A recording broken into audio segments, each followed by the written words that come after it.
সহজাত ভাই বন্ধুরা, আজ আমরা অত্যন্ত দুঃখ ভারাক্রান্ত মন নিয়ে এই জায়গায় আমরা উপস্থিত হয়েছি। আজকের এই দিনে ইতিহাসের অন্যতম নেক্কারজনক যে ঘটনা, সেটি আমার বিশ্ববিদ্যালয়ের শামসুন নাহার হলের শিক্ষার্থীদের সাথে হয়েছিল। আমরা দেখতে পেয়েছি এই হল দখলের রাজনীতিকে কেন্দ্র করে, লেজুর ভিত্তির রাজনীতিকে কেন্দ্র করে, সন্ত্রাসীর রাজনীতিকে কেন্দ্র করে কিভাবে এই ছাত্র দলের হাইনারা, তৎকালীন হাইনারা, পান্ডারা, গুন্ডারা কিভাবে আমাদের বোনদের উপরে তারা নৃশংসভাবে নির্যাতন চালিয়েছিল। তৎকালীন পুলিশ বাহিনীর মদদে, রাষ্ট্রীয় মদদে তারা ঢাকা বিশ্ববিদ্যালয়ের শামসুন নাহার হলের নারী শিক্ষার্থীদের উপর কিন্তু নৃশংসভাবে তারা নির্যাতন চালিয়েছিল। আমরা বারবারই দেখতে পাই বাংলাদেশের ইতিহাসে, আমরা যতবারই লক্ষ্য করতে পারি যে এই লেজুর ভিত্তির এবং দখলদারিত্বের ছাত্র রাজনীতি বিশ্ববিদ্যালয় ক্যাম্পাসে কখনো সুখকর পরিস্থিতি আমাদের জন্য নিয়ে আসতে পারেনি। আমাদের অভিজ্ঞতা বরাবরই কিন্তু তিক্ত অভিজ্ঞতা ছিল। আমরা দেখতে পেয়েছি সরকার দলের ছাত্র সংগঠনগুলো তারা সরকারের পেটোয়া বাহিনীতে তারা পরিণত হয়, তারা সরকারের এজেন্ডা বাস্তবায়নে তারা শিক্ষার্থীদের স্বার্থের বাইরে বারবারই অবস্থান নেয়।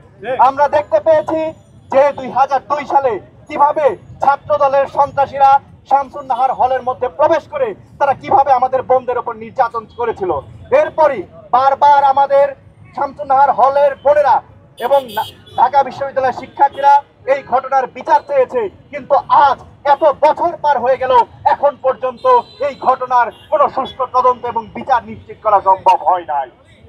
আমরা বলে দিতে চাই স্পষ্টভাবে, কেউ যদি কখনো দখলদারিত্ব, সন্ত্রাস এবং চাঁদাবাজির রাজনীতিকে আবারও পুনর্প্রতিষ্ঠা করতে চায়, আমরা সুস্পষ্ট ভাষায় বলে দিতে চাই, আমরা ছাত্রলীগকে যেইভাবে বাংলাদেশ থেকে উৎখাত করেছি, যারা আবারও এই ধরনের রাজনীতি বাংলাদেশে পুনর্প্রতিষ্ঠা করতে চাইবে, তারাও ছাত্রলীগের মতো লেজ গুটিয়ে দেশ থেকে পালাতে বাধ্য হবে। আমরা স্পষ্ট ভাষায় বলে দিতে চাই, দখলদারিত্বের রাজনীতি, লেজুর ভিত্তির রাজনীতি, 24 জুলাই অভ্যুত্থানের মধ্য দিয়ে বাংলাদেশের শিক্ষার্থীরা এই ধরনের অপরাজনীতিকে লাল কার্ড প্রদর্শন করেছে। বাংলাদেশ গণতান্ত্রিক ছাত্র সংসদ সবসময় শিক্ষার্থীদের পাশে ছিল, পাশে আছে এবং পাশে থাকবে।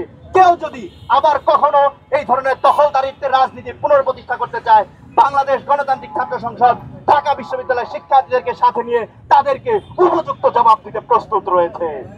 আমরা এরপরে বলে দিতে চাই, অত্যন্ত দুঃখের বিষয় এই যে শামসুন নাহার হল ট্র্যাজেডির বিষয়ে আজ ছাত্র দলের অনেক নেতাকর্মীরা দায়িত্বশীল পর্যায় থেকেও তারা এই নির্যাতনের বৈধতা উৎপাদন করার জন্য নানা ধরনের ষড়যন্ত্রে তারা লিপ্ত হয়েছে।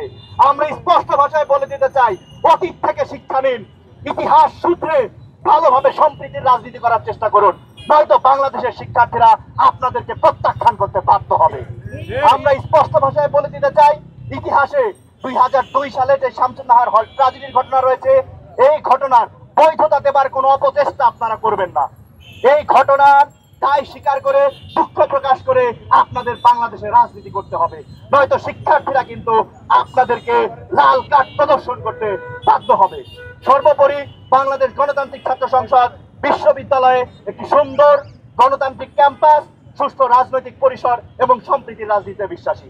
আমরা সব সময় সম্প্রীতির রাজনীতি করতে চাই, কোন প্রকার কোন দখলদারিত্ব, সন্ত্রাসের রাজনীতি বাংলাদেশ গণতান্ত্রিক ছাত্র সংসদ বিশ্ববিদ্যালয় ক্যাম্পাসগুলোতে হতে দেবে না। ইনকিলাব, ইনকিলাব, জিন্দাবাদ, জিন্দাবাদ, গণতান্ত্রিক ছাত্র সংসদ জিন্দাবাদ। আমরা আজকে এখানে এসে সেই 23 বছর আগের ঘটনা স্মরণ করে একটা প্রতিবাদ করছি। আমরা জানাতে চাই, 24 পরবর্তী ঢাকা বিশ্ববিদ্যালয়ে এই সন্ত্রাস চলবে না। আমরা 24-এ যেরকম ছাত্রলীগকে রুখে দিয়েছিলাম, আর কোনো সন্ত্রাস কার্যক্রম এই ঢাকা বিশ্ববিদ্যালয়ে চালানো যাবে না। আমরা আজকে আমাদের একটাই দাবি, সেই 23 বছর আগে যেই নেক্কারজনক ঘটনাটা ঘটেছিল সেটা যেন সুষ্ঠু বিচার করা হয়। আমরা বলতে চাই, এই শিক্ষাঙ্গনে আমরা কোনো সন্ত্রাসবাদ চাই না এবং আমরা একসাথে এটা রুখে দিব। আপনাদের সবাইকে অসংখ্য ধন্যবাদ। চলবে না, চলবে না, চলবে না, চলবে না, চলবে না, চলবে না, চলবে না, চলবে না,